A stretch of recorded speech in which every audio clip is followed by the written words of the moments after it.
Donc, je vais vous présenter ce soir l'écoute intérieure des rêves. Pour les personnes qui parmi vous me connaissent pas ou me connaissent très peu, je dirais simplement que ça fait 40 ans à peu près que je m'intéresse aux rêves, que je me passionne pour les rêves et que je me passionne surtout pour la dimension créative du rêve. C'est-à-dire que, au-delà de la psychologie qui m'intéresse beaucoup, ce qui m'intéresse le plus fondamentalement, c'est que le rêve est une manifestation de la créativité de la psyché, on pourrait dire de la créativité innée de la psyché, qui amène toujours des solutions nouvelles et des angles de vue nouveaux aux problématiques qu'on rencontre. Et l'écoute intérieure des rêves dont je vais parler ce soir, c'est l'aboutissement, on pourrait dire, de mes recherches. Par ailleurs, je suis un chercheur indépendant. J'ai étudié en particulier la psychologie jungienne, différentes méthodes, et avec le temps, c'est vraiment l'utilisation de l'imagination active qui m'a amené à l'écoute intérieure des rêves, que je peux considérer aujourd'hui comme étant le socle de mon travail. Quand je dis le socle, c'est que à partir d'une pratique de l'écoute intérieure des rêves, il y a beaucoup d'options qui s'offrent quand on comprend comment ça fonctionne, parce que c'est un art de la relation à travers l'imagination avec l'inconscient. Alors ce soir, je vais vous exposer la méthodologie de l'écoute intérieure des rêves, qui est une approche qui va au-delà de l'interprétation du rêve. On verra tout à l'heure que pour aller au-delà de l'interprétation du rêve, il faut s'appuyer sur une base qui est une compréhension au moins de qu'est-ce que c'est que l'interprétation du rêve. Mais je préfère d'emblée parler d'une approche plutôt que d'une méthode, même si ce soir je vais vous parler d'une méthodologie. Il y a quand même quelque chose de tout à fait bien défini en termes de méthodologie du travail de l'écoute intérieure des rêves. Mais c'est une approche parce que le rêve, c'est l'expression de quelque chose de vivant. Or, une méthode, c'est un ensemble de techniques, de moyens, concepts éventuellement, qui cherchent à attraper quelque chose et à s'en saisir. On pourrait dire que dans toute méthode, il y a une volonté de puissance du conscient qui cherche à maîtriser son objet. Moi, je préfère vraiment parler d'une approche du rêve, considérant le rêve comme étant vivant, un peu comme on s'approche à pas de loup d'un animal, par exemple, ou comme on s'approche tendrement d'une personne aimée. On cherche à rentrer en relation, on cherche à euh, faire parler éventuellement la personne, faire s'exprimer l'animal, rentrer en relation avec lui. C'est pourquoi je préfère parler d'une approche plutôt que d'une méthode. Et en particulier, il me semble important d'éviter, dans la matière des rêves, comme dans bien d'autres domaines, toute forme d'extractivisme. Vous savez, l'extractivisme, c'est cette habitude que nous avons d'extraire dans le sol tous les minéraux dont nous avons besoin et en fait de considérer la nature comme simplement bonne à être travaillée pour qu'on en extrait des choses. Mais de la même manière, on a une attitude avec le rêve, bien souvent, qui consiste à le travailler, c'est-à-dire pour ainsi dire le torturer, c'est l'étymologie du mot travail, euh, pour en extraire le sens à tout prix. Je ne suis pas tout à fait d'accord avec cette façon de faire. Je pense que ce qui est vraiment important, c'est le mouvement intérieur du rêve, et que ce mouvement intérieur du rêve, il vient, lui, nous travailler. Il vient nous sculpter d'une certaine façon. Il vient apporter quelque chose à notre conscience. Il vient nous enrichir, nous fertiliser. Et que c'est un rapport très différent qu'on a au rêve à partir du moment où donc, on se laisse travailler par lui, qu'on n'utilise pas spécialement une méthode pour le faire parler, mais plutôt qu'on cherche à le rencontrer et à entendre ce qu'il a à nous dire. Donc ça, c'est vraiment, on pourrait dire, les prémices fondamentales de l'écoute intérieure des rêves. C'est par de telles réflexions que je suis arrivé à l'écoute intérieure du rêve, qui est une méthode, il faut bien le dire quand même, qui est enracinée dans la psychologie des profondeurs de Jung. Mais pas seulement. Il y a d'autres approches psychologiques qui m'ont été très utiles dans cette élaboration. En particulier, je citerai la Gestalt. La Gestalt dans son art d'accompagner le mouvement intérieur, précisément la Gestalt d'une émotion. Il y a le focusing aussi, auquel j'ai prêté une attention toute particulière, parce que le focusing crée une connexion entre le rêve et le corps. Mais il y a aussi des approches, je pourrais dire, non psychologiques, qui m'ont été très, très utiles. Je me suis intéressé pendant très longtemps, encore aujourd'hui, à les techniques de méditation, et en particulier les méditations de pleine conscience. Il y a aussi les approches chamaniques qui m'ont beaucoup enrichi. Et il y a tout le travail dans les cercles et dans les loges de rêve, qui a en fait été l'étape initiale vers l'écoute intérieure du rêve. Parce que dans une loge de rêve, on résonne au sens de la résonance au rêve et on laisse advenir ce qui veut émerger du rêve dans un cercle de personnes. Et c'est à travers ce travail des loges de rêve que j'en suis venu à me dire, mais alors, dans l'accompagnement individuel, il y a aussi une autre façon de d'être en relation avec le rêve et de l'amener à nous parler, nous dire ce qu'il a à nous dire. Une personne qui a été particulièrement importante pour moi dans ce cheminement, qui serait même clé, c'est Richard Moss, que je considère comme mon maître spirituel. Richard, qu'on considère comme un éveillé contemporain, est enraciné dans la méditation et en même temps est à l'écoute des rêves. Et quand je l'ai entendu, vu les premières fois travailler des rêves, j'ai saisi que mon intuition de ce qu'il y avait un point de croisement entre la méditation et le rêve était juste.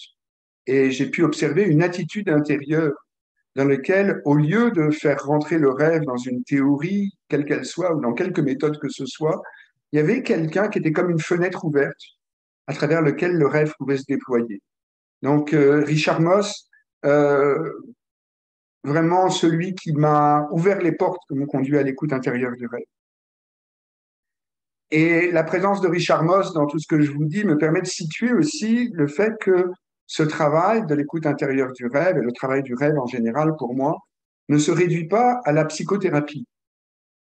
Il a sa valeur psychothérapeutique, il a sa valeur dans le cabinet de psychothérapie, mais c'est une part intégrante d'un travail plus vaste qu'on pourrait appeler le travail de conscience, le travail de présence, le travail d'être à soi.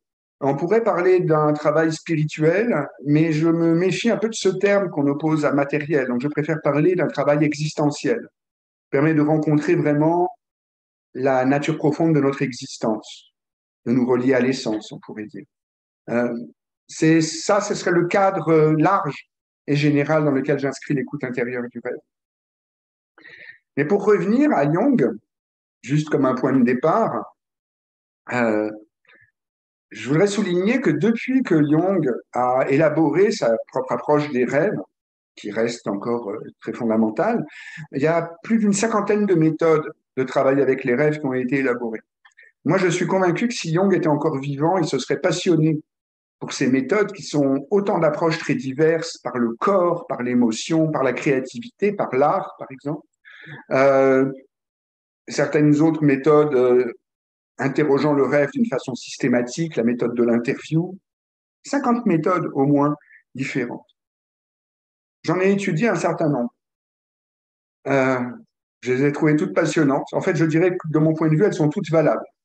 De la même manière qu'en fait, tous les chemins pour monter au sommet d'une montagne sont valables. Mais ce qui compte d'ailleurs, c'est le sommet de la montagne. C'est pas nécessairement le chemin, à moins qu'on s'arrête en chemin et qu'on commence à prétendre que notre chemin, c'est meilleur que les autres. Bon. Mais sinon, on vise tous le sommet de la montagne quand on grimpe une montagne. Et j'oserais dire que ce que j'ai observé, c'est que le sens du rêve apparaît, il se déploie malgré les méthodes qu'on emploie, et non pas nécessairement grâce aux méthodes. Les méthodes apparaissent bien souvent en fait comme des forceps qu'on utilise pour faire naître le sens. On a une façon de forcer le sens à se révéler. Mais en réalité, et c'est vraiment la base du travail avec l'écoute intérieure du rêve, on peut faire complètement confiance au rêve, on peut faire confiance à la nature. Le bébé veut naître, le sens du rêve veut apparaître. Le fait même qu'il y ait un rêve signale que quelque chose d'inconscient cherche à devenir conscient. Et nous, ce qu'on a à faire, c'est à l'assister. c'est à l'aider à venir au monde. C'est pas à pratiquer une césarienne ou à poser des forceps. On n'a rien à forcer. On a vraiment à s'inscrire dans une attitude d'accueil et d'accompagnement. Alors, ça rejoint ce que disait Jung, une phrase extrêmement importante, ce sera, je pense, ma seule citation ce soir, mais pour moi, de Jung, ce qu'il disait, étudiez toutes les méthodes, lisez tous les livres, mais devant le rêve, écartez-les, car le rêve est unique, comme le rêveur est unique. Et là, on a un élément clé, l'unicité du rêve, l'unicité du rêveur. Chaque personne a sa façon de rêver, chaque personne a sa propre façon d'accoucher le sens du rêve. Chaque rêve est absolument unique quand on le regarde, même si ils se répondent les uns aux autres. Ils s'inscrivent dans une série, et c'est souvent en considérant une série de rêves qu'on aperçoit un sens plus large. On peut même avoir à un moment une vision d'ensemble de tous les rêves qu'on a eus et réaliser qu'ils nous parlent de quelque chose qu'on n'avait encore jamais entrevu. Mais le rêve est unique, le rêveur est unique. C'est vraiment une clé fondamentale pour approcher le rêve, pour rentrer en relation avec le rêveur, avec le rêve. Encore une fois, une approche plutôt qu'une méthode. La méthode voulant être générale, s'appliquer à tous les contextes, l'approche s'intéressant toujours à ce qu'il y a d'unique dans la situation. Donc, ma prémisse fondamentale, c'est cette définition que je vous ai donnée tout à l'heure. Le rêve, c'est quelque chose qui veut devenir conscient. Il y a un mouvement dans le rêve, il y a un mouvement intérieur de quelque chose qui veut devenir conscient. Je dirais même encore plus profondément et en quittant un peu la psychologie pour aller vers la vision chamanique, une vision spirituelle, mais c'est les peuples chamaniques qui portent cette façon de voir les choses. Le rêve, c'est une énergie qui veut s'incarner, qui veut participer à la vie. Et quand je dis s'incarner, je ne le dis pas du tout au hasard, parce que je veux dire que le rêve cherche à devenir chair, devenir corps, devenir vie. Il veut participer à notre vie, il amène de la vie dans notre vie. Et comme je le soulignais au départ, quand je parlais de la dimension créative de la vie, il amène toujours quelque chose de nouveau. Il amène toujours une dimension créatrice. Alors, l'écoute intérieure, c'est une approche qui s'appuie sur les travaux de Jung, comme je disais, et en particulier sur un outil de base que Jung a développé, qui s'appelle l'imagination active. L'imagination active, c'est en fait une très ancienne méthode de méditation que Jung a redécouvert. Il a découvert après des traités chinois qui parlaient de l'approche de l'imagination active dans les termes qui étaient les leurs à l'époque. Mais il s'est rendu compte qu'il n'avait rien inventé. Et en même temps, l'imagination active, si vous connaissez un petit peu l'histoire de Jung, c'est par exemple ce qu'il a pratiqué quand il a écrit le livre rouge. C'est une façon de s'engager dans l'imagination en étant pleinement conscient, en étant pleinement présent, en considérant que les personnages rencontrés dans l'imagination sont réels et qu'à partir de là, on leur doit du respect, on doit rentrer en relation avec eux avec la même éthique que celle qu'on a dans la vie consciente, dans la vie ordinaire. Ce point éthique étant particulièrement important. Jung a beaucoup insisté sur le fait que l'aventure du travail avec l'inconscient est moins une aventure intellectuelle, parce qu'on ne comprendra jamais tout, mais c'est une aventure éthique. C'est en fait une question de relation, encore une fois, et de qualité relationnelle, et de présence et de conscience dans la relation. Cette technique, Jung l'a privilégiée dans son travail à partir d'un certain point parce qu'il constatait que les rêves, on a beau les interroger, ne nous répondent pas toujours, ou quand ils nous répondent, on ne comprend pas toujours ce qu'ils disent. Elle disait, mais quand on veut savoir ce que l'inconscient veut vraiment nous dire, il faut aller parler avec lui. Et l'imagination active est le moyen de parler avec l'inconscient, d'engager un véritable dialogue. C'est un dialogue généralement surprenant. C'est précisément le point, on pourrait dire, d'identification du fait qu'on est entré dans l'imagination active. Bien souvent, quand on commence ce type de pratique, on se dit, oui, mais comment je peux savoir que c'est pas moi qui suis en train d'inventer avec ma tête ce qu'il est en train de se dire? Et Von Franz signale, oui, mais il y a toujours un moment où on est surpris par la réponse. On est surpris par ce qui émerge. Et là, on sait que c'est pas moi qui viens de parler, qu'il y a autre chose qui a pris la parole.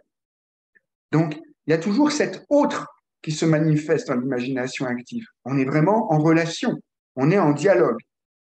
Euh, Jung, qui s'intéressait aux alchimistes tout particulièrement, disait de l'imagination active que c'est ce que les alchimistes appelaient l'imagination vera, l'imagination vraie, à différencier du fantasme, l'imagination fantasia, dans lequel le moi, justement, se répète simplement des choses qu'il connaît déjà. Et donc, c'est notre outil de base. C'est ce que on a besoin de maîtriser d'une certaine façon euh, pour rentrer dans l'écoute intérieure du rêve, cette imagination active. L'écoute intérieure du rêve serait un cas particulier, on pourrait dire, d'imagination active, une application de l'imagination active au rêve et dans le contexte du rêve.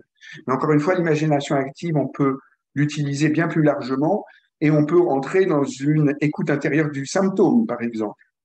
Ce que certains, même parmi vous, ont déjà pratiqué, est une façon d'entrer en relation avec l'imagination, à travers l'imagination active, avec un symptôme et le faire parler. On peut parler comme ça avec son corps. On peut parler avec tout ce avec quoi on est en contact intérieur.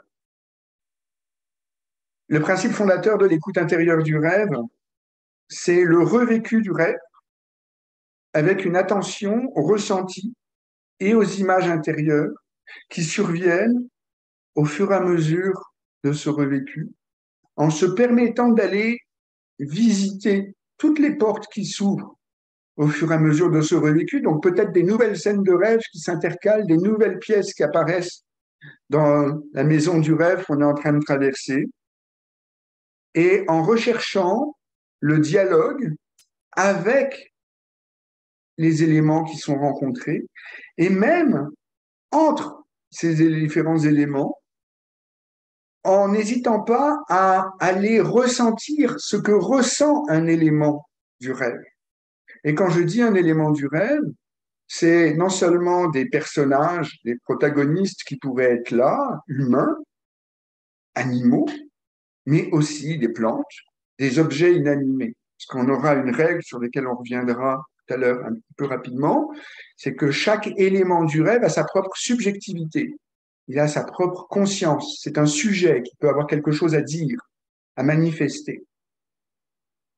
Donc, le point de départ de l'écoute intérieure du rêve, c'est la présence, d'abord. C'est un ancrage dans le ressenti, dans le corps, dans le ressenti des émotions, des sensations. C'est à partir de là qu'on rencontre le rêve, en étant à l'écoute de comment les images de rêve viennent modifier ce ressenti dans le corps, dans les émotions, et quelles images intérieures, encore une fois, le rêve suscite par, on pourrait dire, résonance des images les unes avec les autres. Et donc le fil conducteur auquel on ramène toujours dans l'écoute intérieure du rêve, c'est le ressenti. La question clé qui revient toujours dans l'écoute intérieure du rêve, c'est qu'est-ce que tu ressens?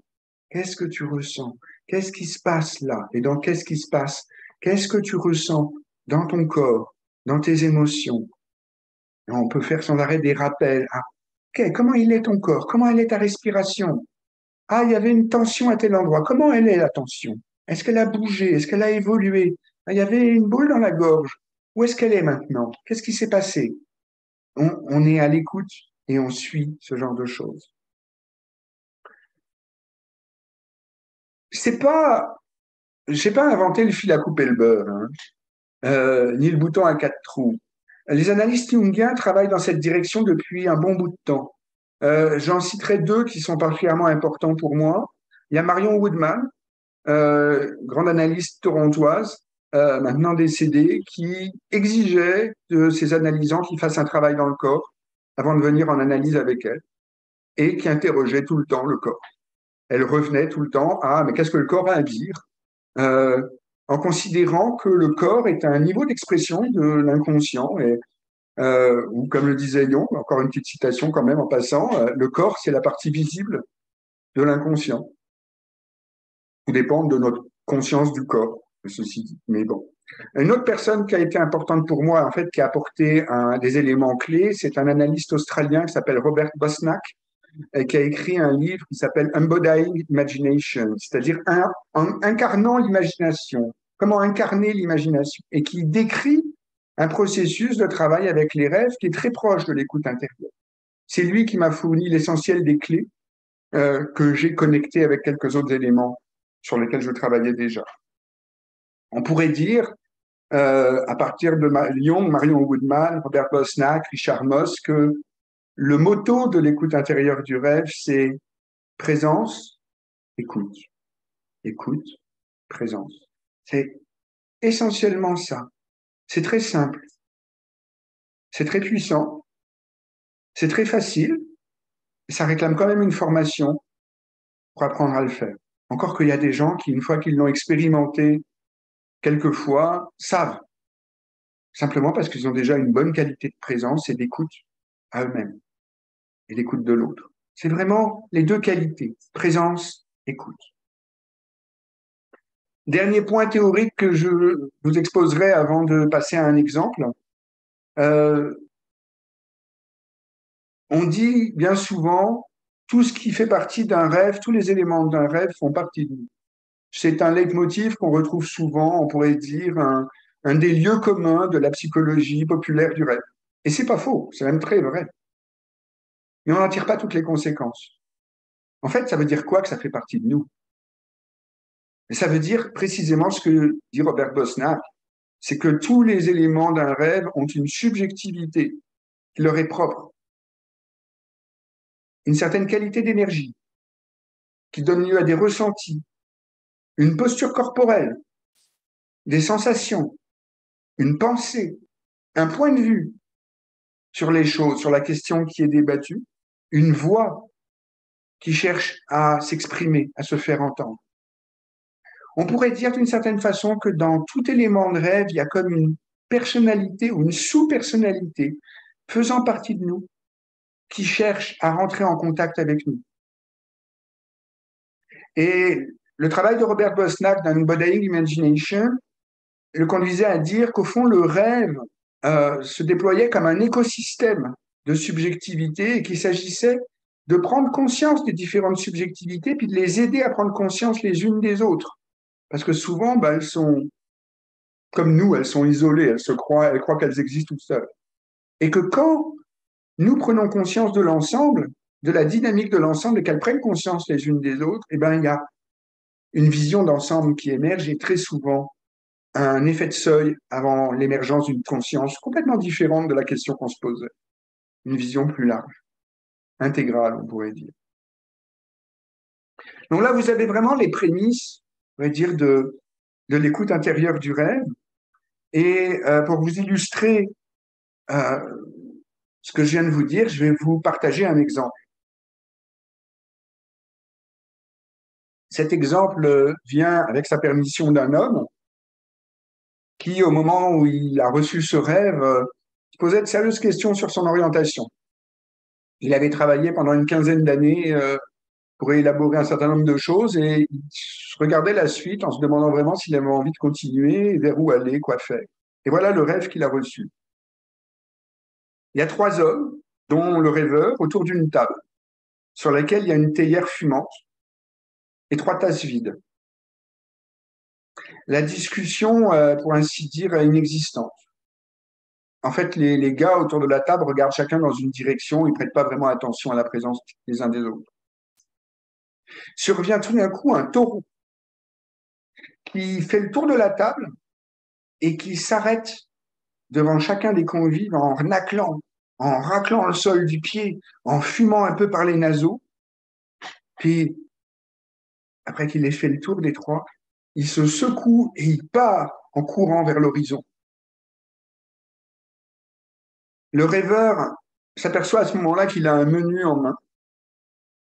Il l'ouvre, il le regarde, il n'y a rien qui l'attire.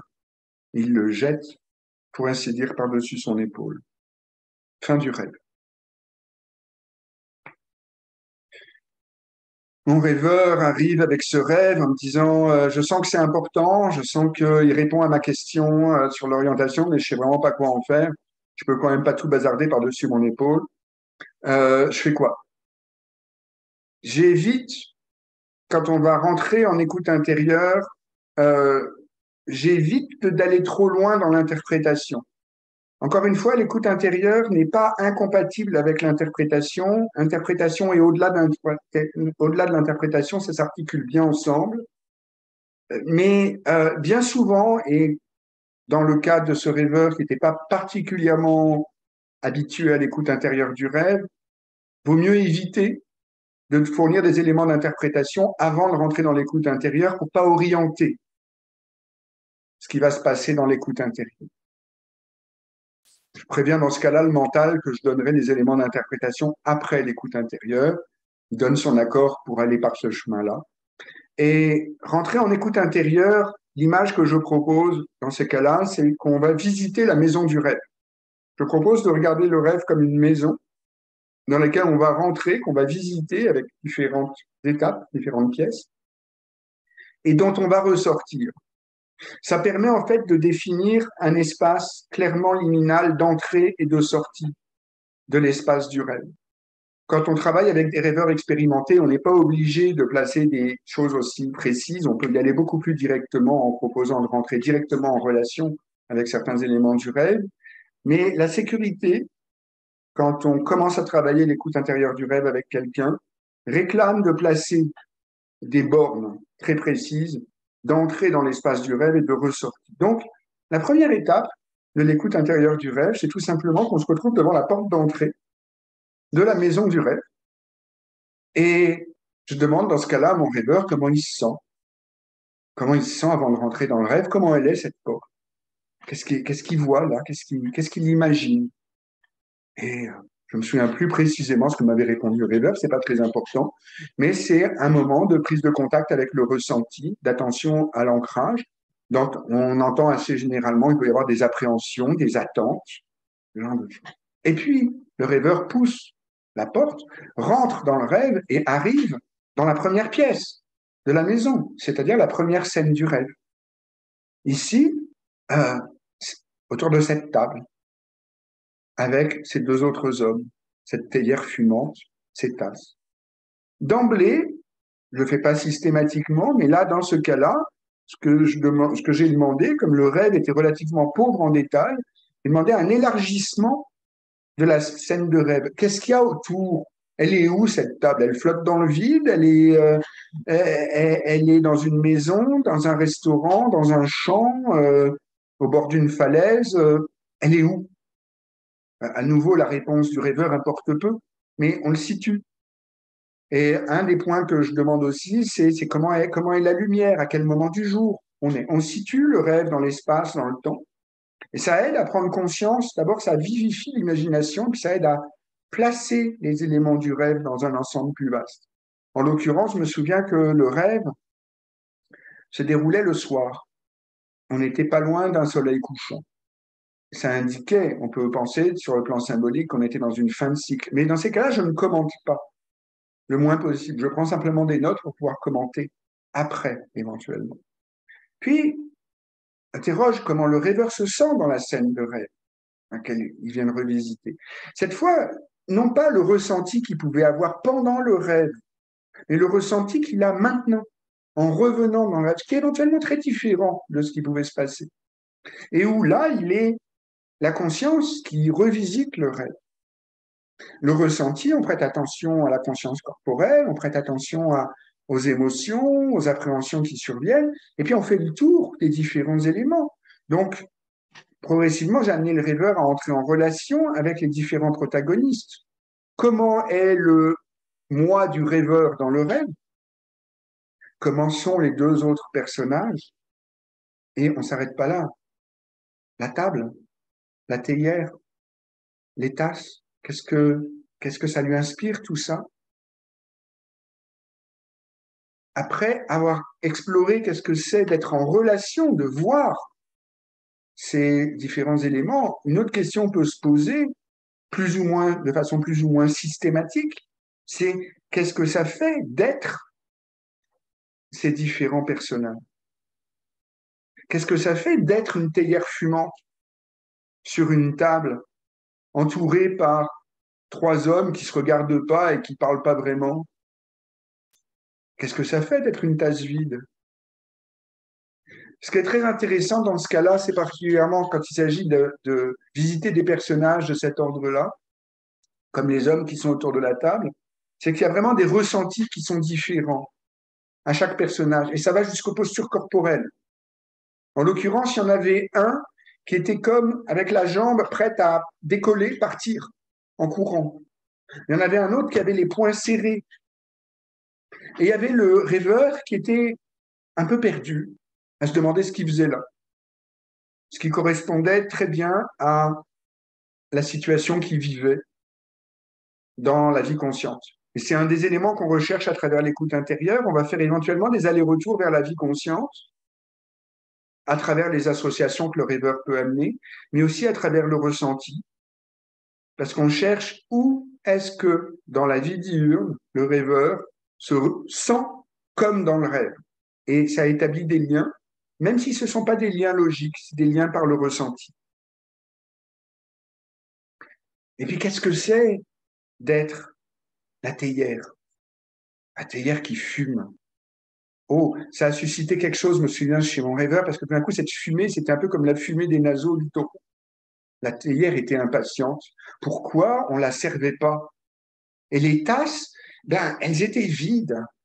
Et elle trouvait ça, comment dire, fatigant d'attendre. Est-ce qu'on allait donc les remplir? Est-ce qu'elles allaient servir à quelque chose?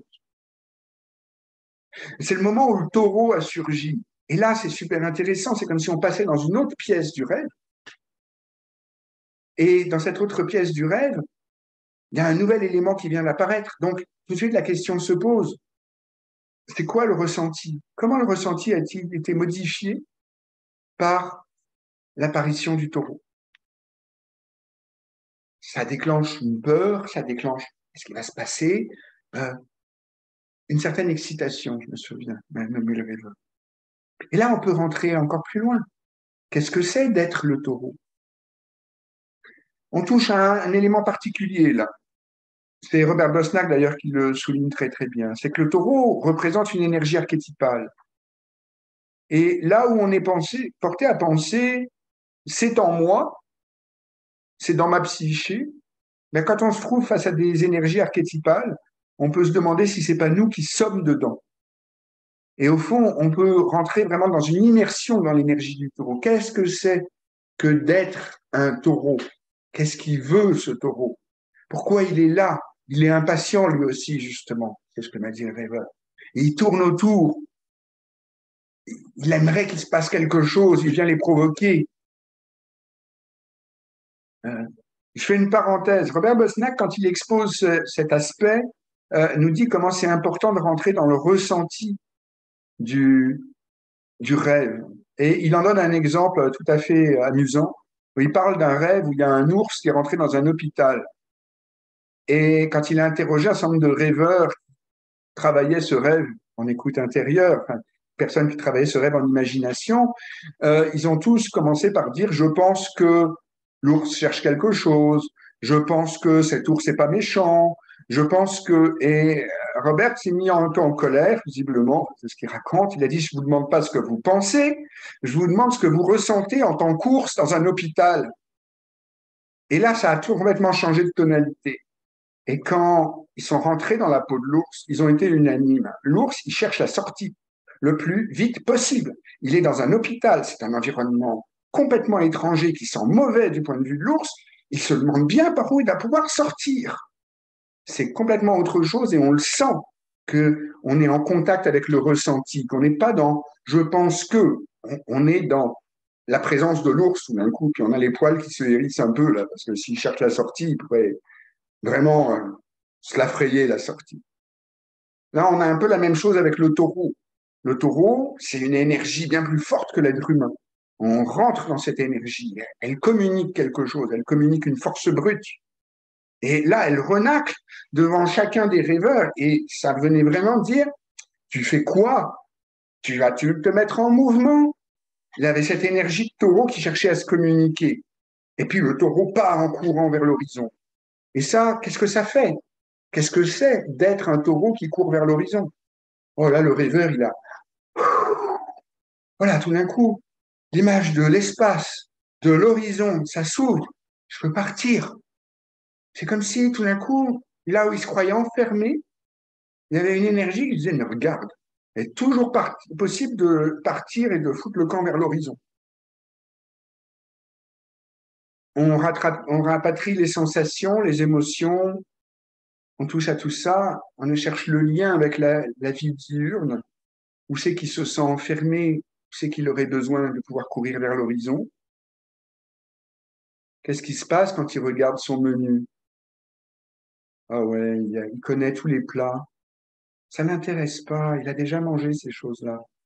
On pourrait interroger, je ne l'ai pas fait, en l'occurrence, pour lui demander ce que c'est d'être un menu qui se fait dévisager comme ça. Pas nécessairement super sympa. Mais qu'est-ce qui se passe quand il jette son menu? C'est quoi la sensation? La sensation, c'était tout d'un coup qu'il y avait un poids. Au fond, il n'était pas obligé de choisir dans le menu. Prolongement du rêve. Continuer le rêve, demander où ça s'en va. C'est quoi la scène suivante? C'est parti encore du travail en imagination. C'est quoi la scène suivante? Ben, le rêveur, il a pris la théière, puis il a servi une tasse de thé. Puis les gars, ils se sont regardés, puis ils ont trinqué.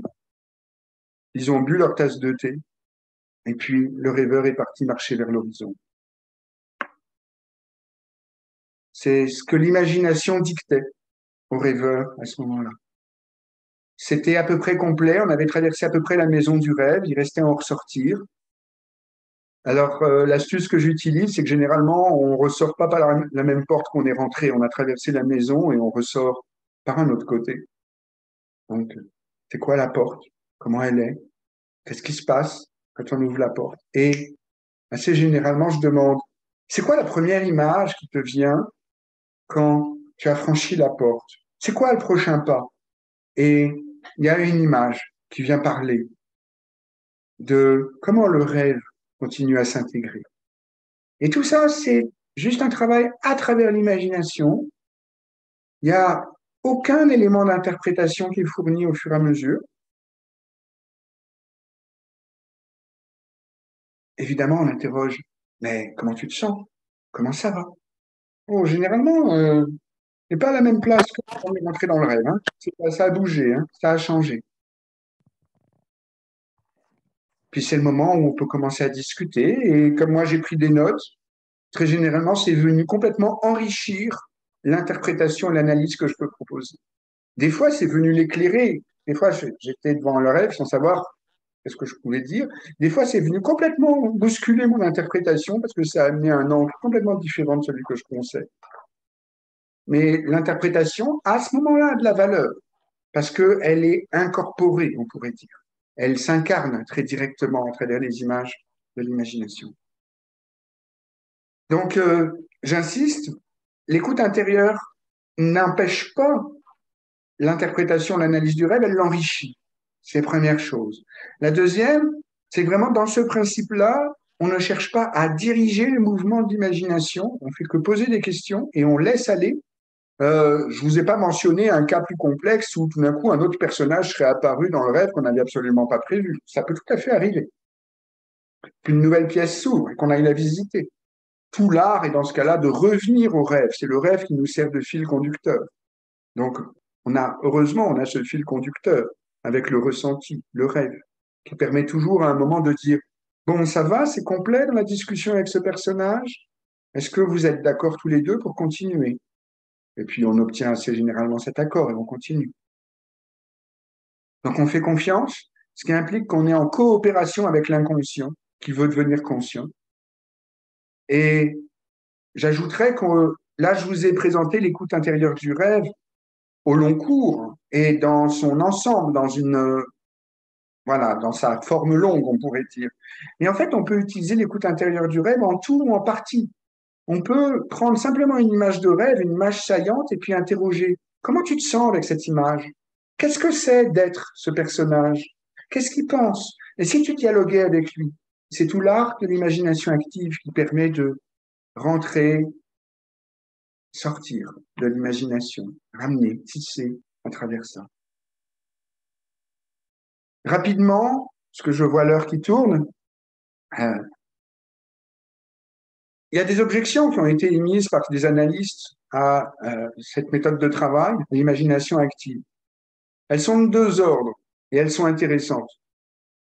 La première, c'est l'impossibilité, selon certains, de distinguer entre l'imaginaire, c'est-à-dire ce qui serait produit par le moi, et l'imaginal, ce qui serait produit par le soi, l'imagination profonde.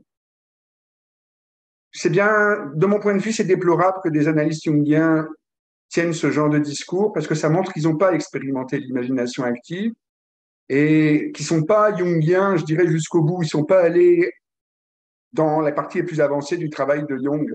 Ils s'en tiennent à et malheureusement, en fait, ça fait partie de comment ont évolué les formations d'analystes jungiens aujourd'hui.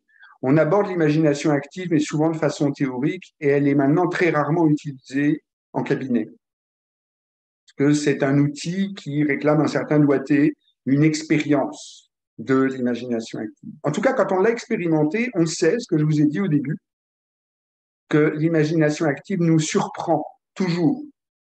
Et que c'est à ça qu'on reconnaît que ce n'est pas le moi qui est en train d'élaborer. Mais cette critique cette objection appelle une critique plus profonde, qui est en fait le dualisme qui est implicite à l'objection, qui voudrait séparer le moi et le soi, comme si c'était deux domaines qui ne coexistaient pas ensemble et qui n'étaient pas en communication. Alors que bien souvent, on pourrait dire que le soi se sert du moi, que l'inconscient se glisse dans l'imaginaire, le moi est en train d'élucubrer et au milieu de ça, il y a des images symboliques qui passent. Il s'agit simplement d'en être conscient, de les voir. Mais évidemment, on est attentif quand même à des choses comme des accès de grandiosité du moi qui se voit arriver président de la République ou chef de la galaxie, changer le monde, tout ce qui nous signale qu'il y a une inflation et que le moi va devoir peut-être revenir tranquillement à sa place, qu'il est peut-être en train de s'identifier avec le soi, que les choses doivent se poser. Cette objection-là mérite d'être adressée pour sortir du dualisme moi-soi, conscient-inconscient. Ils ne sont pas séparés, le conscient et l'inconscient. C'est un même processus psychique. La deuxième objection est beaucoup plus importante, beaucoup plus intéressante. C'est celle qui porte sur la fragilité du moi, éventuellement, sur les risques de dissociation, de fragmentation, par exemple en cas de terrain schizophrène. Jung, avant de proposer l'imagination active à ses analysants, vérifiait la solidité de leur moi, consolidait le moi. Il attendait une période de 6 mois à 1 an, généralement, avant de proposer cette imagination active. En même temps, pour lui, c'était important de la proposer parce qu'il disait que les analysants qui ne voulaient pas d'imagination active, c'est qu'ils n'étaient pas prêts à devenir autonomes. Ils voulaient rester dépendants de l'analyste. Et il insistait sur le fait qu'une bonne analyse nous conduit vers l'imagination active parce que ça nous donne l'autonomie. C'est un risque réel, on en est conscient. Quand on fait de l'imagination active, quand on fait de l'écoute intérieure, on doit être parfaitement conscient de ce risque-là et donc on ne se jette pas à pieds joints dans l'imagination active comme ça.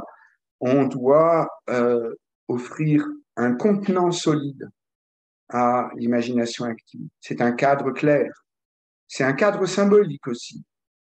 C'est une présence, une écoute qui permet de détecter si éventuellement le moi commence à perdre pied. C'est une attitude intérieure de la part du guide en écoute intérieure.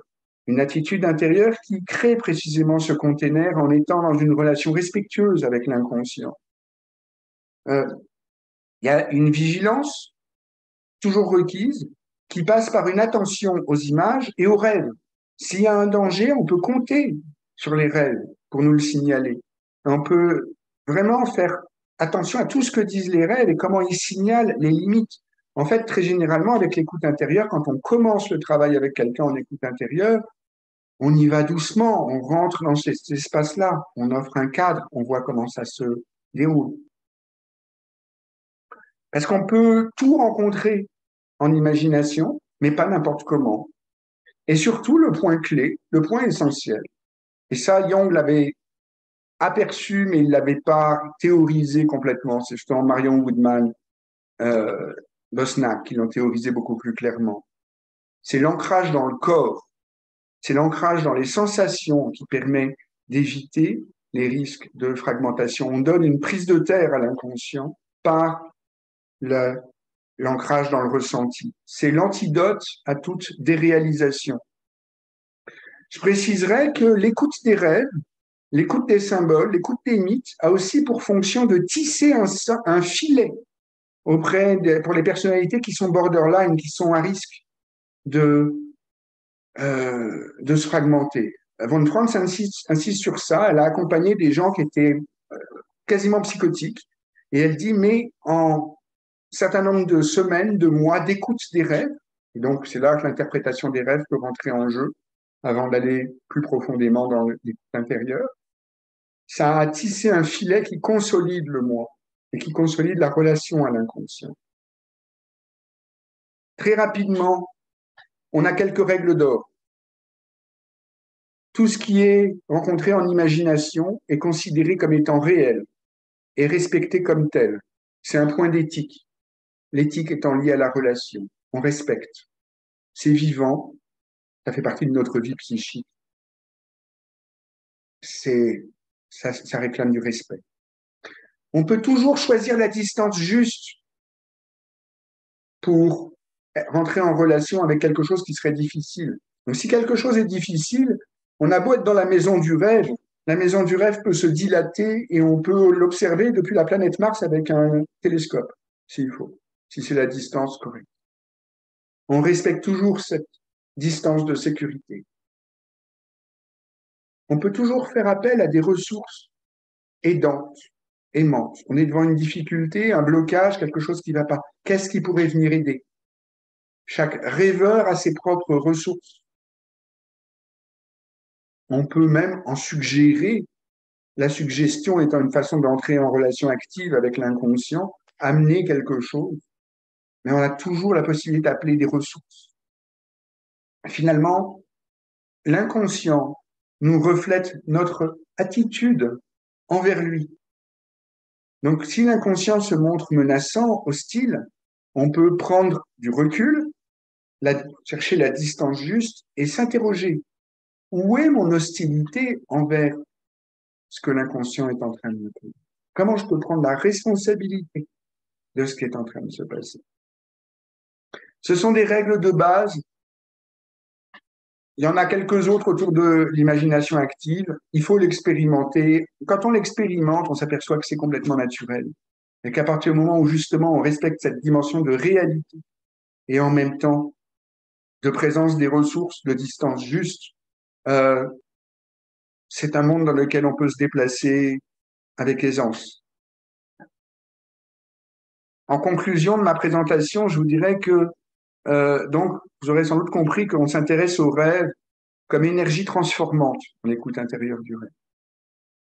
Ce qui nous intéresse, c'est pas l'explication qu'on peut donner du rêve, ce qui d'ailleurs est une mauvaise interprétation d'un rêve. Une interprétation ne devrait jamais être une explication d'un rêve.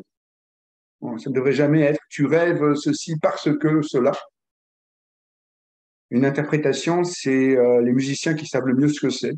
Il y a une partition et on l'interprète. On donne une petite musique qui est différente dans sa tonalité, éventuellement dans son rythme, dans son style, de celle que donnerait une autre personne. Mais la partition, c'est le rêve. C'est l'interprétation musicale. Donc, ce qui nous intéresse dans le rêve, c'est pas l'explication, c'est le mouvement intérieur. J'ai déjà dit qu'il déclenche, accompagne, l'est en fait.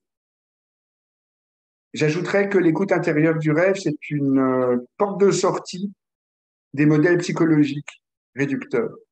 Et en fait, de toute la vision psychologique que nous avons en Occident, qui voudrait toujours que ce qu'il y a dans le rêve fasse partie de notre tête, soit dedans. Or, on peut se demander des fois si c'est pas nous qui sommes dans le rêve, dans le taureau, dans l'archétype. Il y a ce paradoxe. Le soi est en nous et nous sommes dans le soi. C'est les deux ensemble.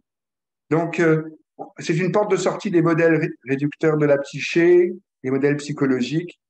Et au contraire, ça peut être une porte d'accès pour rencontrer d'autres dimensions de l'être, qu'on pourrait qualifier de spirituel ou d'imaginal, ou encore ce que les peuples chamaniques n'appellent pas, mais dans lequel pour eux le rêve est à chaque fois l'occasion de rencontrer des êtres vivants et d'avoir des échanges avec eux. C'est bien qu'on peut passer euh, du modèle de l'inconscient au modèle de l'invisible, à la notion de l'invisible, ce qui n'est pas du tout la même chose. Hein. L'inconscient, on l'a dans la tête, il paraît. L'invisible, ça nous environnerait.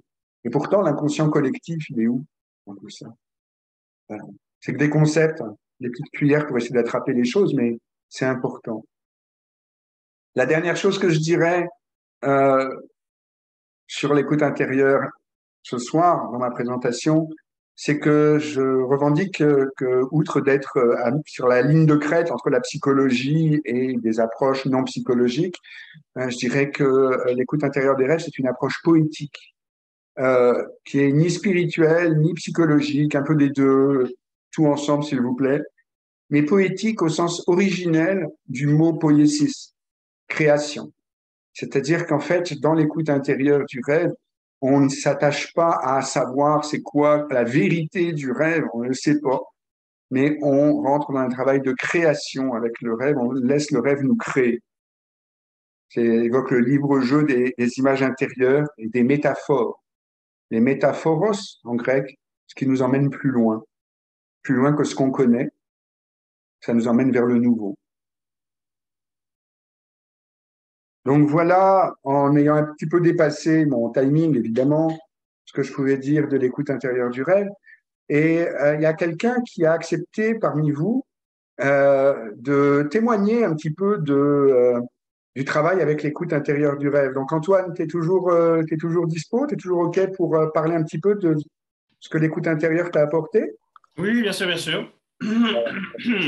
Donc, merci. Je t'invite à nous partager. Donc, qu'est-ce que tu as fait quelque temps que tu travailles l'écoute intérieure des rêves avec moi? Ouais. Tu as abordé différentes autres approches de rêve auparavant. Qu'est-ce que t'a amené l'écoute intérieure du rêve? Qu'est-ce que ça a de spécifique? Hum, je pense que par rapport aux approches que j'avais vues auparavant, hum, la différence que j'observe, mais ça va être une répétition de ce que tu dis, c'est que j'ai vraiment l'impression de dialoguer avec des êtres vivants, en fait, à chaque fois. Ce qui est frappant, en fait, dans les moments où on est en train de faire les intérieurs, c'est que je sais pas, il y a des images du rêve qui vont, d'une certaine manière, s'exprimer très vite, donner des émotions très rapides, d'autres qui vont s'exprimer très lentement. Donc, il y a vraiment cette sensation, justement, comme tu dis, qu'on est surpris, quoi. Donc, il y a cette sensation de réalité. Au début, moi, j'y suis venu juste parce que ça m'attirait trop. J'avais pas vraiment d'attente particulière. Ce que j'ai observé, moi, au bout de quelques mois, qui était très indirect par rapport à leur démarche, c'est que ça a changé un peu mes façons de réagir émotionnellement dans le quotidien. J'ai eu l'impression que je retombais plus rapidement sur mes pattes quand il y avait quelque chose de perturbant émotionnellement, que ce soit dans le cadre du boulot, familial, amical, bref. Alors que j'avais une longue histoire auparavant de rester très longtemps sur des ruminations mentales. J'ai observé au bout de 3-4 mois que ça se posait plus rapidement. C'était pas systématique, mais j'ai observé ça. Donc, c'est pas quelque chose que je cherchais à obtenir, mais j'ai découvert ça au bout d'un moment. Euh, Ce qui me surprend à chaque fois, je sais pas comment on pourrait appeler ça, c'est les enseignements, je dirais. Euh, à chaque fois, dans les écoutes intérieures qu'on fait, si on dialogue justement avec une figure humaine ou animale ou un lieu ou un objet, il y a toujours un moment où il y a une sorte ouais, je sais pas comment dire, de leçon qui est donnée, quoi, d'enseignement par rapport à des domaines qui vont être autour du travail, de la tâche, des choses qu'on fait, de la relation au corps, de la relation aux autres, des informations sur la famille aussi qui sont hyper surprenantes. Et donc, du coup, je note parce que c'est vraiment des choses que j'attendais pas en général. Et j'ai l'impression que ouais, c'est vraiment ouais, des façons d'être guidé dans la vie. Moi, ça me permet d'être beaucoup moins souvent complètement désemparé face aux situations de la vie. J'ai l'impression de un petit peu plus savoir qu'est-ce qu'il faut faire. Bon, c'est un peu récent, hein, parce qu'on a commencé à bosser régulièrement au mois de janvier, même si on avait eu quelques autres avant, depuis 2 ans, mais c'était plus espacé dans le temps.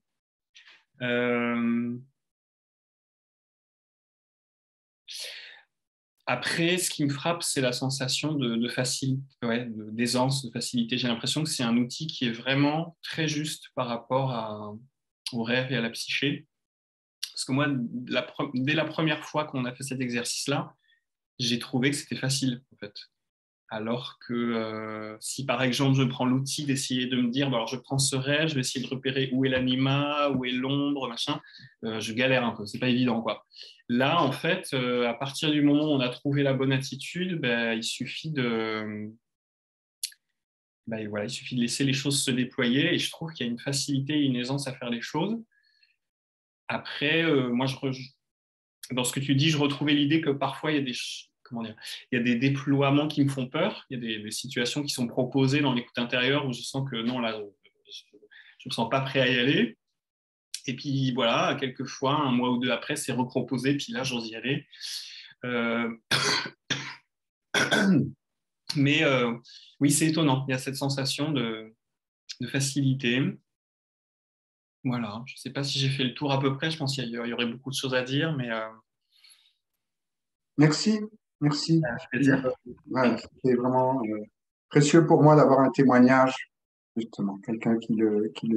Je te remercie, Antoine. Avec plaisir.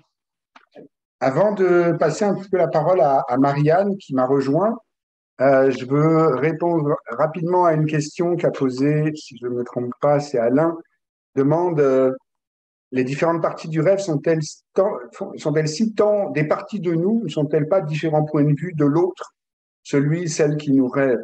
Et je crois que j'ai répondu en partie à ta question, Alain, hein, en situant justement ce problème de est-ce que c'est en nous, dans notre tête, ou est-ce que nous sommes dedans? Et ça dépend vraiment de ce qu'on définit comme le en nous. Si c'est en soi et le soi n'ayant pas de limite, voilà, c'est infiniment vaste. Et justement, c'est là qu'il y a un travail de conscience et qu'il y a un travail très profond qui se fait à travers l'écoute intérieure du rêve. Et en fait, le travail du rêve en général, hein, c'est que éventuellement notre conception de ce que c'est que ce que je suis et devient tout d'un coup beaucoup plus vaste que simplement le c'est moi et inclut euh, d'autres d'autres dimensions, d'autres êtres avec qui on rentre en relation. Voilà ce que je pouvais dire. Il y aura éventuellement de la place pour parler de tout ça pendant la période de questions, mais là, Marianne m'a rejoint. Merci. Elle était dans le coin, elle est en train de m'écouter. Et en fait, Marianne, toi, avant qu'on passe à la présentation de la formation, qu'est-ce que c'est? Qu'est-ce que tu dirais, toi, pour toi? Qu'est-ce que c'est l'écoute intérieure des rêves? Alors déjà, bonsoir à toutes et tous. Euh, Peut-être plutôt ce que je peux rajouter parce qu'il y a déjà eu beaucoup de choses. Mais pour moi, c'est un voyage avec l'inconnu. C'est un voyage où il y a toujours une dimension euh, mystérieuse, c'est-à-dire que l'écoute intérieure se fasse à deux ou que ce soit un voyage en cercle. Il y a toujours la présence de ce tiers et on pourrait peut-être le nommer comme la source des rêves en tout cas. Et ça, c'est pour moi toujours quand ce voyage s'ouvre, c'est d'aller oser vers cet élan qui nous permet d'aller à la pêche avec cet inconnu, à la pêche des cadeaux, des rêves, des cadeaux et peut-être du cadeau essentiel qui est d'aller goûter à cette source créative qu'on a tous en nous-mêmes. Donc c'est vraiment un grand oui à la vie parce que ça amène un dialogue et puis une conscience de plus en plus fine de ce que cette dimension-là tiers et mystérieuse et invisible vient aussi amener dans notre quotidien et peut ouvrir comme champ des possibles.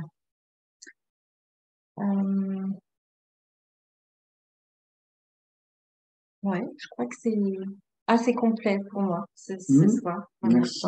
Peut-être est-ce que tu pourrais dire quelque chose de ce que ça apporte en tant qu'accompagnant, quand tu accompagnes quelqu'un qui est devant une problématique, de voir comment tu l'abordes avec l'écoute intérieure. C'est ça. Le premier mot qui me vient, c'est la joie, parce que c'est vraiment, oui, c'est plein de surprises. Et puis, quand le rêveur ou la rêveuse arrive, ben, le rêve est là. Le rêve devient aussi mon rêve. Et ce rêve, ben, ça commence toujours avec je ne sais pas. Je ne sais pas vers quoi nous allons. Je ne sais pas ce qui va s'ouvrir.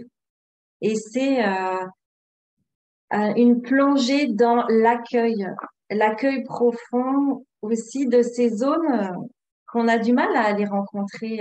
Souvent, c'est des endroits à l'intérieur, on n'ose pas trop y aller. Et donc, c'est voilà une plongée dans cet accueil, dans ces zones d'ombre, dans ces zones de possible qu'on n'imagine même pas. Et voilà, moi, je suis souvent bluffée par ce qui peut aboutir de ces échanges, de ces rencontres. Merci.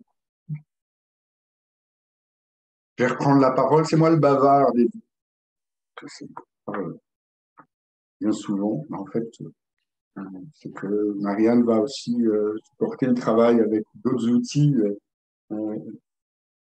Et en fait, je vais plutôt vers le silence dans ce cas-là, heureusement, le chant, d'autres outils. Mais vous parlez un tout petit peu de la formation qu'on est en train de lancer, qui commencera en janvier, pour dire que bon, voilà, c'est une formation, vous avez peut-être vu les pamphlets passer, sur 11 mois, avec un fort accent sur le présentiel, parce que ça repose sur l'expérience partagée. Donc l'expérience, la pratique, le partage, avec beaucoup de choses qui se passent justement dans le corps, dans ce qui peut environner le travail du rêve, avec comme le chant, et tout ce qui est le travail du corps, la méditation. Donc 11 mois, 6 week-ends aux 2 mois. Des temps de travail, des temps de connexion en virtuel entre les week-ends parce qu'il y a des temps de pratique et la théorie, il y a des temps de synthèse aussi, théorie, entre les week-ends.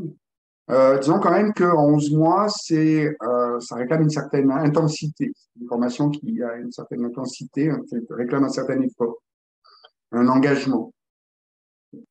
C'est une formation qui sera donnée à un petit groupe, je dirais même à un tout petit groupe, 6 à 8 personnes au maximum, pour permettre un suivi très personnalisé, très individuel, une formation qui est aussi sur mesure de chaque personne, selon ses besoins, selon ses antécédents, ses acquis, ses objectifs, et tout simplement son chemin.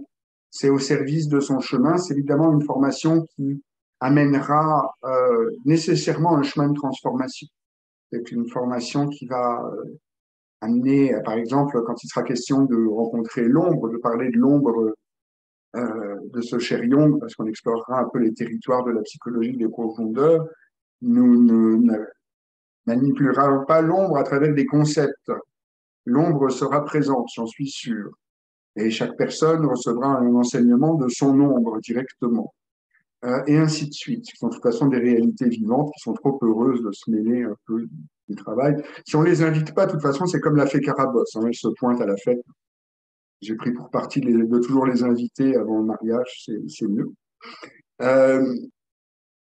Du coup, je précisais aussi que c'est une formation qui ne pose aucun prérequis en termes de connaissances en psychologie, en onirologie. Elle s'adresse aussi bien à des thérapeutes qui veulent se former en travail des rêves, pouvoir utiliser le travail des rêves dans différents contextes individuels, loges de rêve, collectifs, etc. Mais ça s'adresse aussi à des personnes qui sont tout simplement passionnées par le rêve, des artistes qui ont envie d'amener le rêve plus profondément, par exemple en art-thérapie ou dans leur création, de rentrer en relation, en imagination active avec leur créativité. Il y a voilà, aucun prérequis, que ce soit en termes professionnels ou de connaissances. Au fond, nous, ce que nous vérifierons avec les personnes, c'est tout simplement que la formation répond à leurs attentes, à leurs besoins. Et évidemment, ça demande un intérêt profond pour le rêve, un engagement de soi-même envers le rêve. Nous ne demandons pas tant un engagement envers nous et envers la formation que nous offrons. Il y a évidemment un contexte qui est mis en place, mais qui permet de, si la formation ne convient pas, de s'en rendre compte, de se désengager sans problème.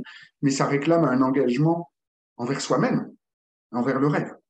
Et c'est à travers cet engagement que les choses vont se déployer. Ça réclame aussi une certaine autonomie, c'est-à-dire que nous comptons sur le fait de former des adultes. Je dis ça en voulant souligner que je m'intéresse particulièrement à la problématique de la transmission d'adulte à adulte. C'est un nom compliqué, d'ailleurs, ça s'appelle l'aldanagogie, du grec aldanein, qui veut dire faire croître. Et j'insiste là-dessus parce que je crois que c'est important de souligner qu'on est entre adultes et non pas dans une pédagogie qui implique un pédos, un enfant, et une position de supériorité.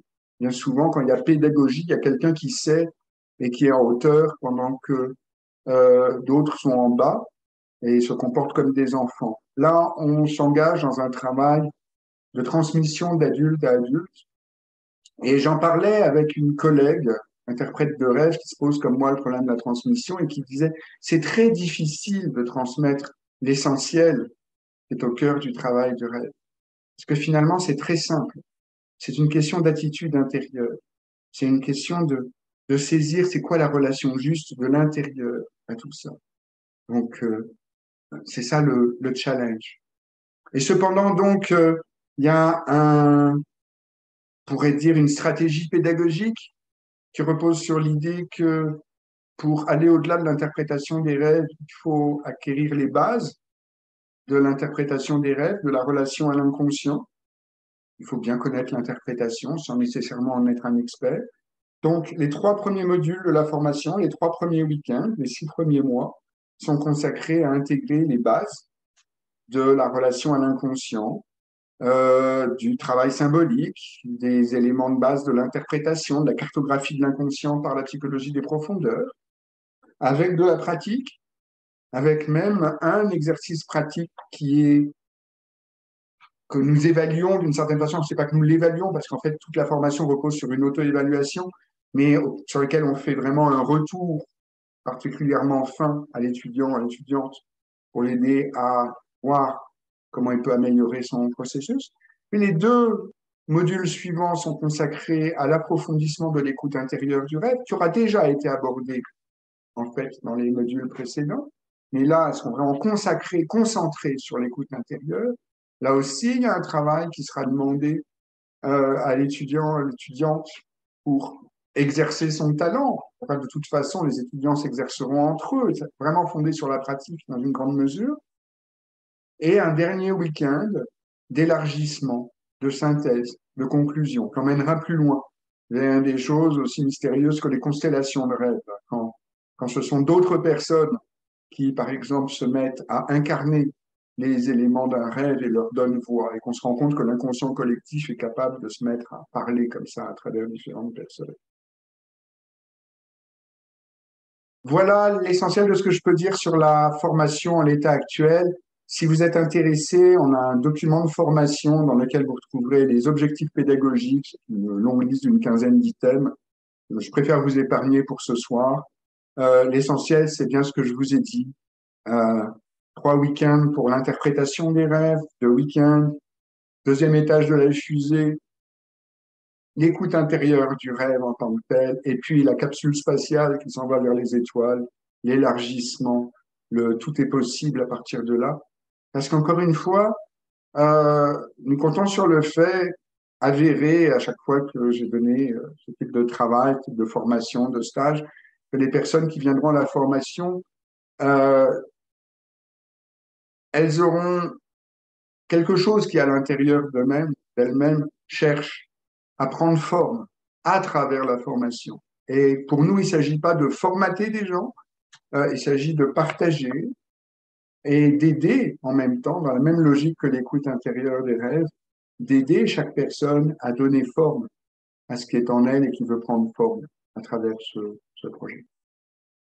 Est-ce que toi, tu voudrais ajouter quelque chose? Oui, juste préciser que le travail en cercle et en groupe est vraiment porteur et soutenant pour chaque démarche individuelle.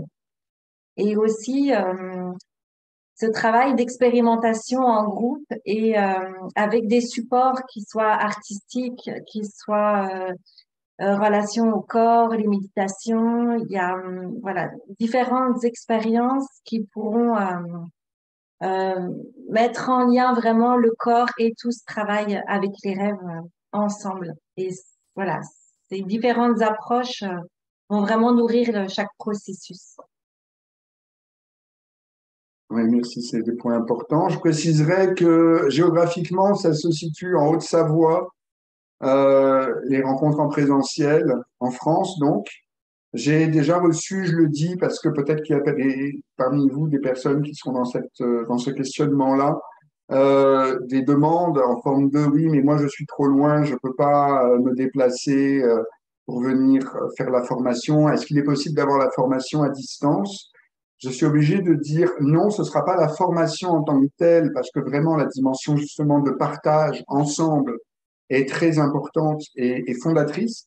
Mais par contre, je suis prêt à étudier toute possibilité de formation, d'accompagnement individuel dans l'exploration. J'ai des propositions aussi qui s'en viennent dans ce sens, pour permettre à des personnes qui sont euh, loin, qui ne peuvent pas venir. Mais ça ne pourra pas remplacer la formation en tant que telle, telle que nous l'avons prévue. Ça amènera ailleurs. Maintenant, j'ouvre l'espace à vos questions. Est-ce qu'il y a des questions que vous voulez poser? Je vous invite tout simplement à prendre la parole.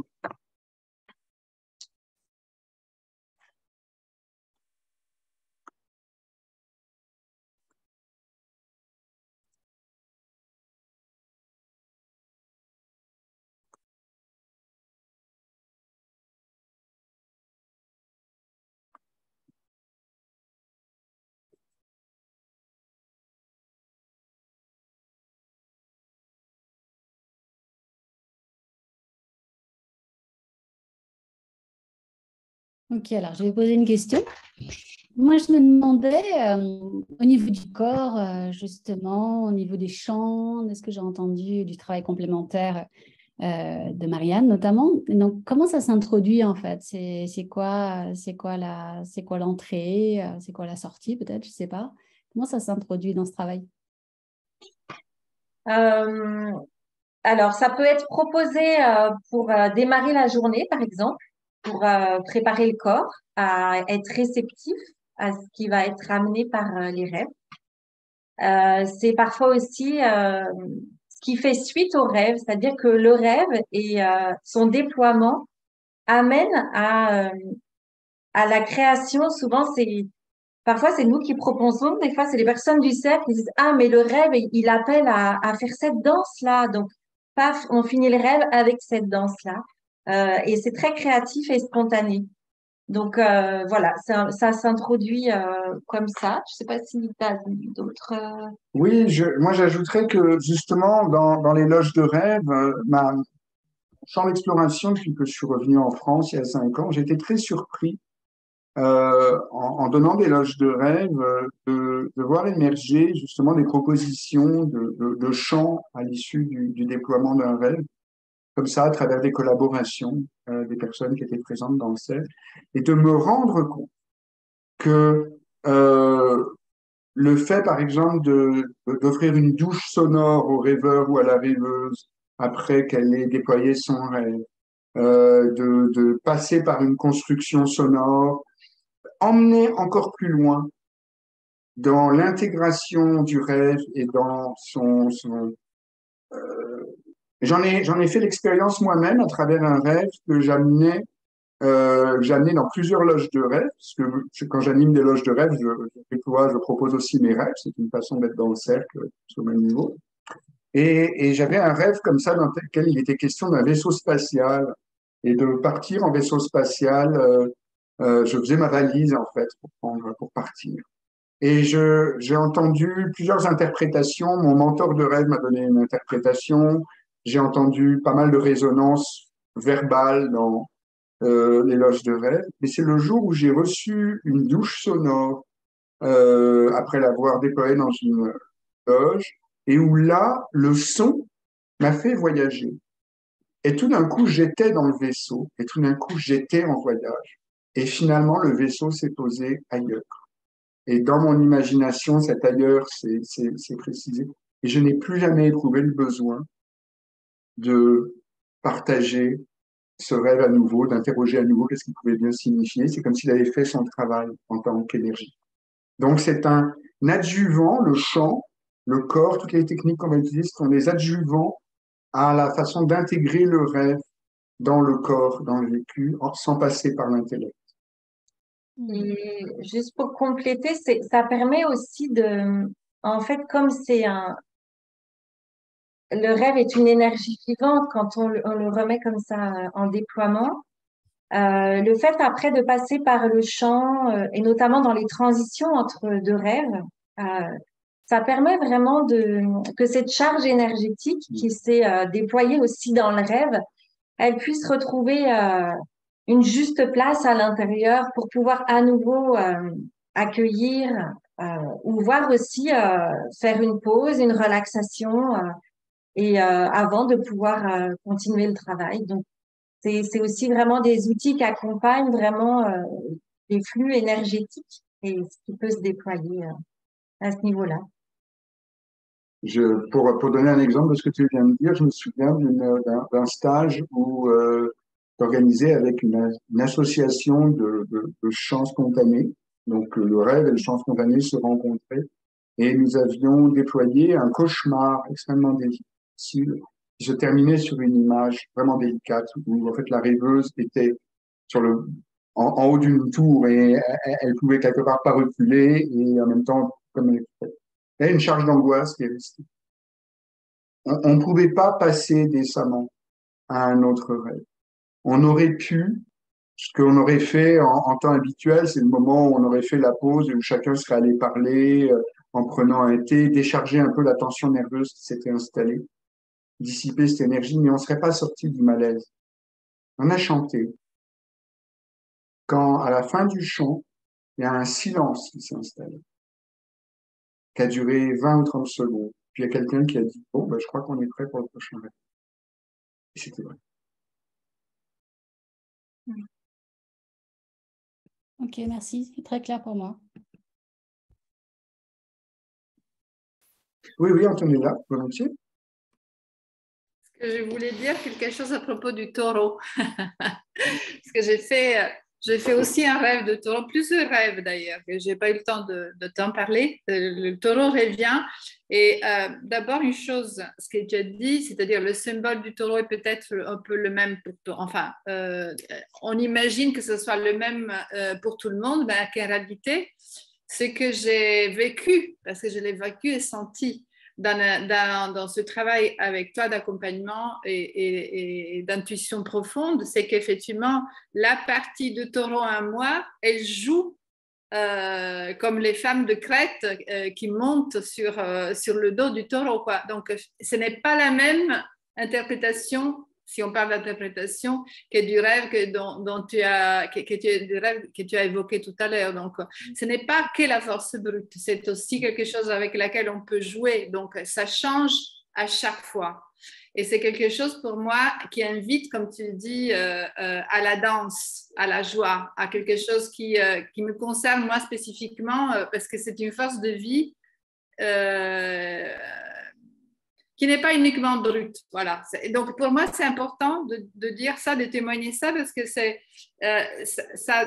donne effectivement l'image d'un symbolique qui bouge aussi. Voilà. Ce n'est pas l'interprétation que tu peux avoir dans des livres et tu les ouvres et tu dis le taureau, c'est ça. Le taureau, pour moi, c'est autre chose. Hein. Donc, et c'est là toute la subtilité de la personne qui accompagne. L'interprétation n'est pas uniquement l'interprétation, c'est aussi l'écoute. C'est aussi l'accompagnement dans les profondeurs, c'est vraiment tout ce qu'on a fait ensemble qui, moi, personnellement, m'a enrichi et continue de le faire, même si ce sont des rêves que j'ai faits il y a 2 mois ou même il y a 2 ans. Voilà, et ce n'est jamais oublié, c'est quelque chose qui est complètement intégré en ce qui me concerne. Donc, quand tu dis que c'est dynamique, c'est vraiment ça. C'est un cycle de vie et le rêve font partie de cette roue qui est la vie, quoi. Et c'est extrêmement beau et vital et joyeux. Merci de ton partage, Antonella. J'ajouterais que deux choses, je rebondirai sur 2 choses. La première, c'est qu'en effet, ça peut être un rêve d'hier, d'il y a 2 mois, d'il y a 2 ans, d'il y a 20 ans. Et en fait, justement, un rêve, tant qu'il vient à notre esprit, c'est qu'il est vivant, c'est qu'il frappe à la porte, c'est qu'il y a une énergie vivante avec laquelle on peut travailler. Donc, un rêve d'il y a 30 ans peut venir frapper à la porte. Et des fois, dans les loges de rêve, c'est très drôle parce que les gens viennent en disant qu'ils vont travailler tel rêve. Et quand un moment ils franchissent la porte, il y en a un autre qui arrive, ils se souviennent d'un autre rêve, c'est littéralement le rêve qui dit « Non, c'est moi, ce soir ». Et paf. Et le point que tu soulèves est très important. Ça ne dénie pas de valeur au symbole parce que le symbole, selon Jung, c'était simplement une image qui nous met en contact avec l'énergie inconsciente. Il s'agit de savoir comment on est en contact avec l'énergie inconsciente.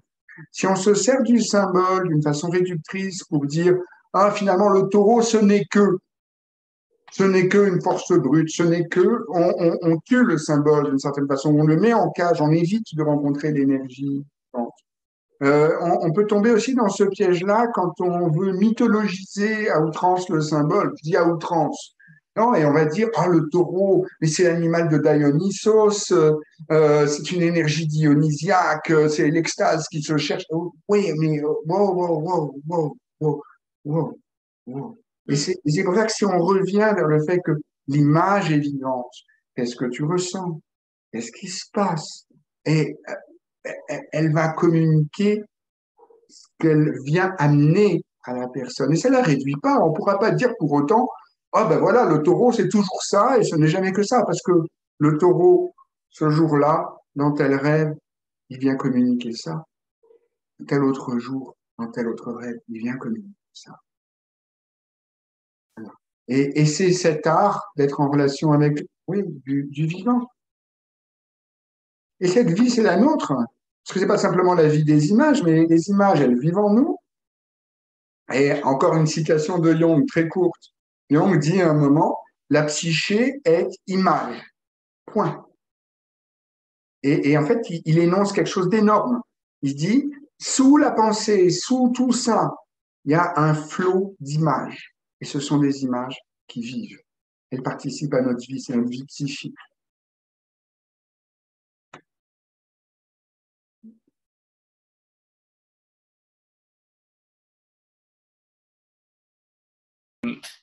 Moi, je voulais témoigner de mon souvenir de la première fois qu'on a fait une écoute intérieure. Et en fait, c'était durant un stage qu'on avait fait il y a 2 ans et demi à Levallois. Ça avait été amené régulièrement, c'est-à-dire qu'on avait fait des moments juste de méditation, je pense. On avait fait des moments de danse, on avait fait des moments de chant, on a fait des moments où on a écouté du tambour, on a fait des moments où on a fait du shaking, c'est-à-dire qu'on se secouait en gros vite fait, hein, c'était un peu plus compliqué que ça, quoi. Et à un moment, donc tu as proposé ce moment d'écoute intérieure, mais d'une façon particulière. Et moi, du coup, j'ai sauté sur l'occasion, j'ai demandé à le faire. C'était que là, moi, en tant que rêveur qui racontait un rêve, j'étais au milieu des autres participants. Et je crois me souvenir que pour chaque image que je racontais et que je déployais, tu avais proposé aux gens de prendre une position. une position, un espace, une forme, et j'essayais de regarder lentement chaque position, et c'était intéressant dans le fait de justement de voir comment ça s'incarnait dans le groupe, mais vraiment dans l'idée de comment ça prenait une forme, quoi. Et ce qui avait été complètement surprenant, c'est que c'était un rêve qui m'était venu sur le moment, que je trouvais hyper drôle et marrant parce qu'il y avait plein d'animaux différents. Sauf qu'en fait, petit à petit, il y avait une atmosphère de tristesse énorme qu'on avait tous ressenti parce que c'était un rêve que en fait, j'avais fait quelques temps auparavant dans un contexte particulièrement triste. Et c'était cette surprise qu'on avait eue tous de voir que, en fait, alors que ça n'avait pas l'air triste dans le premier récit, finalement, dans le travail avec les images, il y avait ça qui avait émergé, qui était très, très beau. Et voilà, c'était juste pour témoigner de comment ça pouvait se passer aussi en cadre de stage, avec petit à petit cette façon d'intégrer, de venir à pas trop intellectualiser, mais faire les choses dans le mouvement. Moi, j'avais trouvé ça passionnant. Voilà. Merci Antoine. Alors, en effet, voilà, d'une part, c'est précisément qu'on utilise la méditation puis différents outils qui vont aider à être dans la présence, dans l'écoute, dans le ressenti. Euh, pour ce travail est le fruit d'une recherche, entre autres, de 10 ans pendant lesquels, dans les cercles de rêve que j'animais à Montréal, je m'intéressais à voir où était le point de jonction entre la méditation et le travail du rêve. J'étais moi-même, de toute façon, j'avais deux skis. Il y avait un ski qui était dans le travail du rêve et un ski qui était dans la méditation. Et ils ne se parlaient pas, les deux skis. D'ailleurs, les deux mondes ne se parlaient absolument pas. Les méditants voulaient rien savoir du rêve et les gens qui travaillaient le rêve, ils haussaient les épaules quand on leur parlait de méditation. Moi, ça m'intéressait, ça me passionnait. Et j'ai expérimenté pendant 10 ans, c'est peut-être beaucoup, pendant 7 ans, 6, 7 ans, à faire des cercles de rêve dans lesquels on méditait, des cercles de rêve dans lesquels on ne méditait pas et à observer comment le travail était différent. Et comment plus on avait médité, plus on avait travaillé dans le corps, plus on était dans la présence et plus les interprétations qui étaient proposées, ce qui était renvoyé à propos du rêve, étaient concis, directs, pertinents. C'était comme si ça affinait jusqu'à tailler la flèche et tac, ça touchait tout. Et puis, ce travail-là m'a amené à considérer le corps là-dedans et à me rendre compte qu'en effet, le premier qui résonne à un rêve, qui entre en résonance à une image, et je vous rappelle que résonner, c'est vibrer sur la même fréquence, mais c'est le corps. C'est-à-dire que quand on entend une image, si on prête attention à ça, et même dans l'écoute qu'on a du rêve d'autrui, notre corps ressent quelque chose. Quand je vous raconte le rêve, par exemple, où un taureau surgit, puis en renaclant, il tourne autour de la table et il s'arrête devant chacune des personnes qui est là et il gratte le sol. Mais moi, je peux vous dire que quand j'ai entendu le rêve, il y a quelque chose qui s'est tendu. J'ai eu une peur. Qu'est-ce qui allait se passer? Le corps répond aux images très directement. Et alors, en effet, on fait un travail de présence, on fait un travail voilà, d'éveil des sens intérieurs, des sens extérieurs, au calme le mental. Et c'est une des formes très puissantes du travail de résonance que de juste offrir des postures. On fait ça en loge de rêve des fois, où au lieu d'offrir une résonance verbale, chaque personne résonne à partir d'une posture. Et quand, par exemple, elle a pris cette posture, une posture, là, elle va pouvoir éventuellement poser des mots par-dessus pour dire ce qu'elle est son ressenti aux images de rêve. Et c'est le corps qui parle. Donc, c'est tout ce genre de travail qui environne la technique, on pourrait dire, la méthodologie de l'écoute intérieure. J'ai une question. Est-ce qu'il faut une grande, grande pratique dans le sens du rêve? Parce que je vois que plus je me souviens des rêves, plus ça s'affine, mais qu'il y a des moments où voilà, il n'y a pas de rêve. Et donc, voilà, est-ce qu'il y a une importance quand on s'inscrit dans une formation comme celle-ci de l'écoute intérieure du rêve, d'être vraiment dans une attention encore beaucoup plus particulière des rêves qu'on fait et qu'on ne fait pas?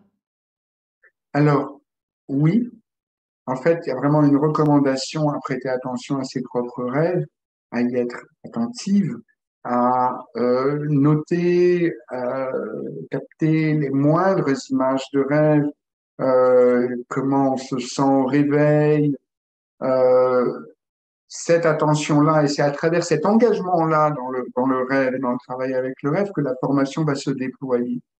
Et puis, et puis, ça se retourne d'abord pour deux raisons. La première, c'est que le simple fait de donner cette attention amène aussi le rêve à venir irriguer, mais ça se retourne aussi par le fait qu'on peut appliquer la même attention à nos ressentis tout au long du jour et à travers les situations qu'on vit, et que là, on peut aussi aller chercher des images intérieures. Si on vit quelque chose qui, par exemple, nous fait nous sentir irrités, on peut aussi, à un moment, s'arrêter. Donc là, c'est peut-être plus l'angle de la méditation, s'arrêter et se dire, ça, je crois que tu connais ça, quelle histoire je me raconte? Quelle image intérieure qui vient? Quel est le ressenti? Et faire finalement un travail qui est connexe à l'écoute intérieure et qui est aussi une mise en relation avec l'inconscient. Donc, je suis pour le zéro stress. Oui, je pense que les personnes qui vont s'engager dans la formation vont, par nature, être appelées à s'intéresser à leurs rêves, à leur prêter attention, ça va même les guider dans la formation. Et en même temps, quand on rêve pas pendant 3 semaines, on rêve pas pendant 3 semaines, et c'est comme l'extractivisme dont je parlais tout à l'heure, on n'a rien à forcer, on a à accueillir ça. La psyché peut avoir besoin de se mettre au repos, et si on développe la qualité d'écoute intérieure, ça réclame, on peut l'appliquer en permanence. C'est une présence à soi. D'accord? Est-ce que tu as quelque chose que tu dirais, toi, par rapport à ça? De faire confiance dans le processus et que il y a un élan de cœur là qui sent cet appel et puis qui fait la démarche, je pense que la source des rêves, elle répond et elle amène ce qu'il faut pour le travail. Et il y a aussi le fait que ce soit une formation sur du long terme avec un accompagnement individualisé aussi hein, et entre chaque week-end en présence. Et ça soutient aussi le fait euh, d'intégrer ce qui peut se vivre dans ces week-ends en présence où voilà, on parlait d'énergie, des fois c'est très intense, ça peut être assez puissant et voilà, vous repartez pas tout seul dans la nature à dépatouiller après avec ce qui a bougé à l'intérieur de vous. Il y a l'accompagnement possible, il y a tout ce qui se met en œuvre entre chaque pour que ça rentre dans le quotidien et dans le vivant quoi. C'est ça qui est important, c'est que ça fasse place dans votre vie de tous les jours. Donc, voilà, confiance dans le processus qui s'ouvre une fois que c'est engagé aussi. Et j'ajouterais en souriant que l'intérêt du travail en groupe et d'une formation, évidemment, dans le partage et tout, c'est qu'on a non seulement ses propres rêves, on a les rêves des autres. Et qui viennent nous parler, qui viennent nous répondre, qui viennent, voilà. En fait, c'est ce qu'il y a de merveilleux dans le travail que je fais, personnellement, d'écouter des rêves de plein de gens.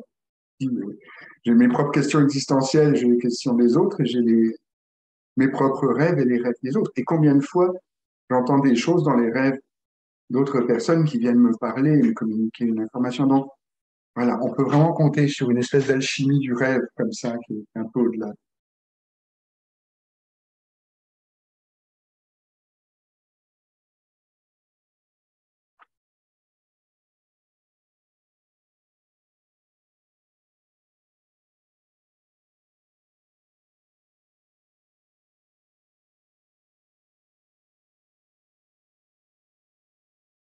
Pas d'autres questions?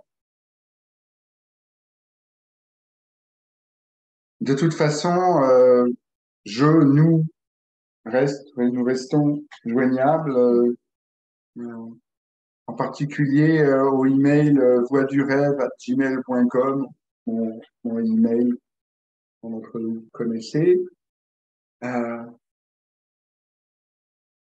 Cette présentation est un peu la première d'un petit cycle. J'ai proposé une conférence par mois pendant l'automne, ce sera à chaque fois l'occasion éventuellement de discuter de différents aspects. La prochaine fois, j'ai envie de parler d'un sujet, je dirais presque métaphysique, du Alam al-Mita, qui est le nom en soufi du monde imaginal. Parler est très différent du monde imaginaire. Le monde imaginal, c'est ce monde où les êtres extraordinaires, les anges, les licornes, les hippogriffes, et qui, pour les mystiques soufis et pour dans bien d'autres cultures, est un monde aussi réel que le nôtre.